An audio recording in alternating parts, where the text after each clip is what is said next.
એક નગરમાં એક ચોર રહેતો હતો, જે નાની મોટી ચોરી કરી પોતાનું ગુજરાન ચલાવતો હતો. પરંતુ તેણે એક વખત એવો વિચાર કર્યો કે આવી નાની મોટી ચોરી ક્યાં સુધી કરવી. તે માટે તેણે એવું વિચાર્યું કે એક વખત મોટી ચોરી કરી લઉં. જેથી તેણે રાજમહેલમાં ચોરી કરવાનું વિચાર્યું અને તે રાજમહેલમાં ચોરી કરવા પહોંચી ગયો. પરંતુ તે રાજમહેલમાં પહોંચ્યો તો ત્યાં ઘણા ચોકીદાર પહેરેદાર ચોકી કરી રહ્યા હતા. તે ત્યાં પહોંચ્યો તો તેને લાગ્યું કે અહીંયા તો ઘણા ચોકીદાર ચોકી કરી રહ્યા છે, તો અહીંયા ચોરી કરવી તો મોતને આમંત્રણ દીધા જેવું છે. એવું વિચારી ચોર ઘરે જવા માટે પાછો વળી નીકળ્યો. એણે મનમાં એવું વિચાર્યું કે અહીંથી પાછા ગયા પહેલાં કાંઈક ને કાંઈક અહીંથી લેતો જાઉં, જેથી મારો આ ફેરો અસફળ ન જાય. એણે વિચાર્યું કે રાજા એમના કપડાં ઉતારીને સૂતા હશે. એમના કપડાં પહેરીને હું રાજમહેલમાં ચોરી કરીને ચાલ્યો જઈશ. બધાને એમ લાગશે કે આ રાજા છે. અને જેવો તે રાજમહેલમાં પહોંચ્યો કે તેણે પડદો આઘો કરીને જોયું તો રાણી અર્ધનગ્ન અવસ્થામાં જાગતા હતા. તે જોઈ ચોર હક્કાબક્કા રહી ગયો અને થોડો આડોઅવળો થયો અને ફૂલદાનીને અટકી ગયો. અને ફૂલદાની પડવાથી અવાજ થવાથી રાણી તલવાર લઈને ત્યાં પહોંચી ગયા અને ચોરની ગરદન ઉપર તલવાર રાખીને કહ્યું, શા માટે તું આવ્યો છું? તો તેણે પોતાની ગરીબ પરિસ્થિતિ વિશે જણાવ્યું અને નાના બાળકો છે એવું જણાવ્યું. જો તમે મને મારી નાખશો તો મારા બાળકો અને મારી પત્ની બધા અનાથ થઈ જશે અને હું એક સાવ ગરીબ ચોર છું. તો રાણીએ તેને કહ્યું કે હું તને જવા દઉં, પણ મારી એક શરત છે.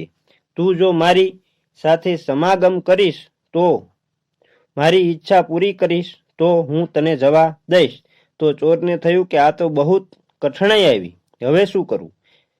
તો તેણે રાણીને કહ્યું કે મને બહુ જ પેશાબ લાગી છે, તો હું પેશાબ કરીને આવું પછી તમારું કામ કરી દઉં. તો રાણીએ તેને જવા દીધો અને તે જેવો બહાર નીકળવા જતો હતો કે પહેરેદારે તેને પકડી લીધો. તો ચોર પહેરેદારને કહેવા લાગ્યો અને તેની ગરીબ પરિસ્થિતિ વિશે જેવું રાણીને જણાવ્યું તેવું જ તેને પહેરેદારને જણાવ્યું. તો પહેરેદારે કહ્યું કે તું જો રાજાને મારી નાખ તો હું તને જવા દઉં. હવે તો તે ડબલ દુવિધામાં સંડોવાયો, કારણ કે હવે ચોરને મોત સિવાય બીજું કશું દેખાતું જ નહોતું.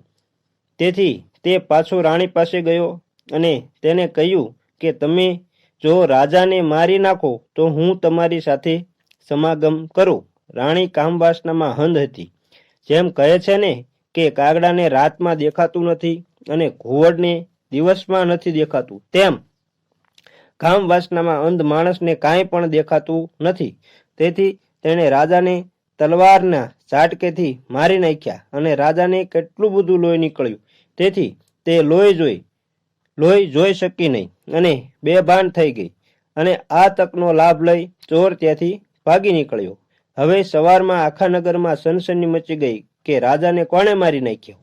હવે રાજાને કોણે માર્યો એવું એક આ ચોકીદાર જાણતો હતો, પણ તેને આ વાત કોઈને કરી નહીં. અને રાજાની અંતિમ ક્રિયા પૂરી થઈ પછી અને રાણીએ બધાને કહી દીધું કે હું આ રાજા સાથે સતી થવાની છું. એટલા માટે રાણી ઉપર કોઈએ અવિશ્વાસ કર્યો નહીં અને રાણી ચિત્તા ઉપર બધો શણગાર કરી અને બેસી ગઈ. હવે ગામના માણસો એક એક લાકડું આ ચિત્તા પર મૂકીને જતા હતા.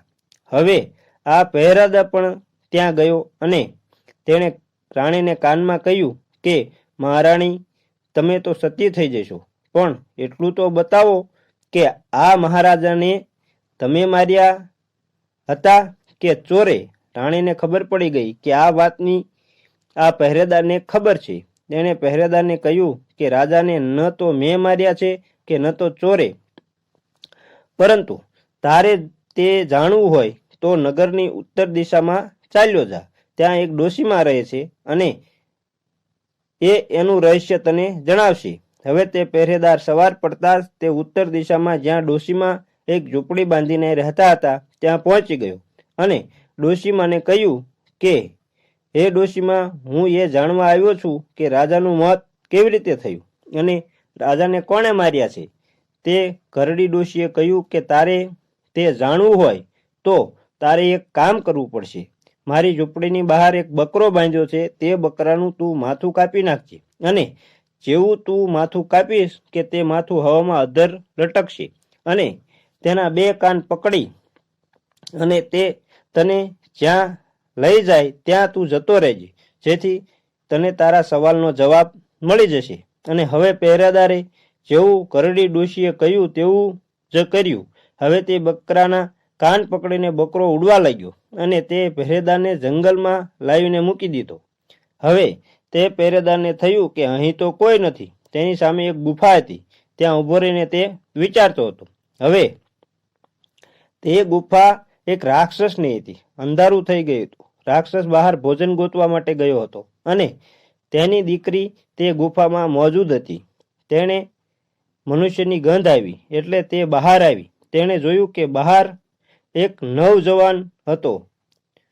નવજવાન માણસ ઊભો હતો છે. તો તેણે વિચાર્યું કે હું આને ખાઈ જઈશ તો આ એક જ વખતનું મારું ભોજન થશે, પરંતુ હું આને લઈ જઈ અને એની સાથે મોજ મસ્તી અને આનંદ માણીશ. હવે તેણે તેવું જ કર્યું. થોડી વાર થઈ તો રાક્ષસ આવવાનો ટાઈમ થઈ ગયો એટલે એણે યુવાનને એક મચ્છર બનાવી અને ભીત ઉપર ચોંટાડી દીધો.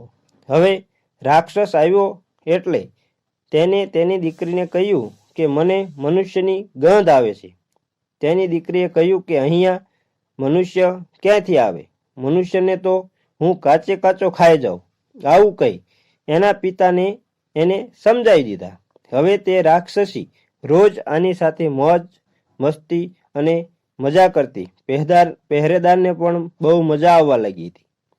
દિવસે તે માખી કે મચ્છર બનાવીને રાખતી. આવું ઘણા દિવસો ચાલ્યું અને પહેરેદારને હવે એના છોકરા અને એની પત્ની યાદ આવ્યા. ત્યારે તેને એક વખત મોકો મળી ગયો તો તે ભાગી નીકળ્યો અને કેટલાય દિવસે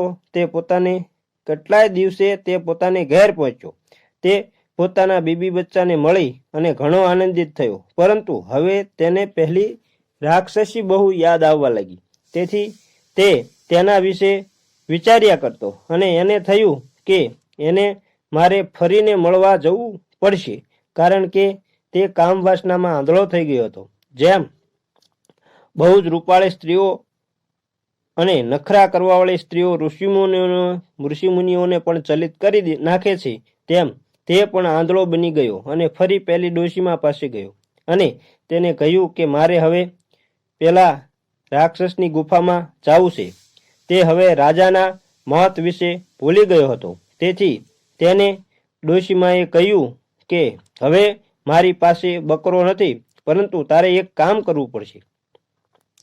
તારે તારા છોકરાને અહીં લાવવો પડશે અને એનું માથું તું કાપીશ એટલે તે હવામાં ઉડશે અને તેના કાન પકડીને તને પહેલા હતો ત્યાં લઈ જશે. તેથી તે પહેરેદાર ઘરે ગયો અને છોકરાને લાવ્યો અને ડોશીમાને કહ્યું કે હવે હું આનું માથું કાપી નાખીશ, કારણ કે તે કામ વાસનામાં અંધ હતો. એટલે જેવો તે તલવારનો ઝાટકો મારવા જાય કે ડોશીમાએ એનો હાથ પકડી લીધો અને કહ્યું કે રાજાને ન તો તે માર્યો છે કે ન તો રાણીએ માર્યો છે.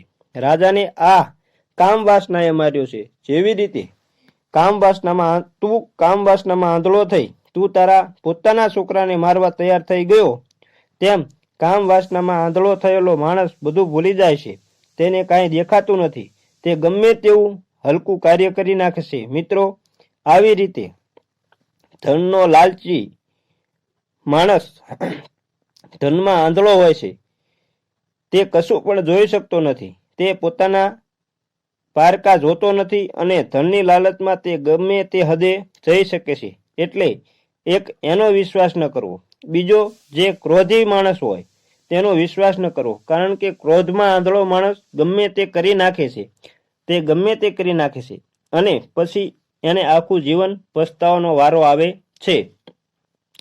ક્રોધમાં તે બુદ્ધિ અને વિવેક ખોઈ બેસે છે અને તે પોતાનું કે પરાયું કાંઈ જોઈ શકતો નથી.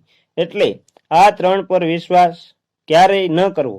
ધનનો લાલચી, ક્રોધી માણસ અને કામ વાસના વાળો માણસ. મિત્રો, હું ઉમ્મીદ કરું છું કે તમને આ વાર્તા જરૂર સારી લાગી છે અને એક નાનો એવો અનુરોધ પણ કરું છું કે જો તમને વાર્તા સારી લાગી હોય તો સબસ્ક્રાઇબ જરૂર કરી લેજો, જેથી અમને પ્રોત્સાહન મળે અને આવી નવી નવી વાર્તા તમારા માટે લાવતા રહીએ.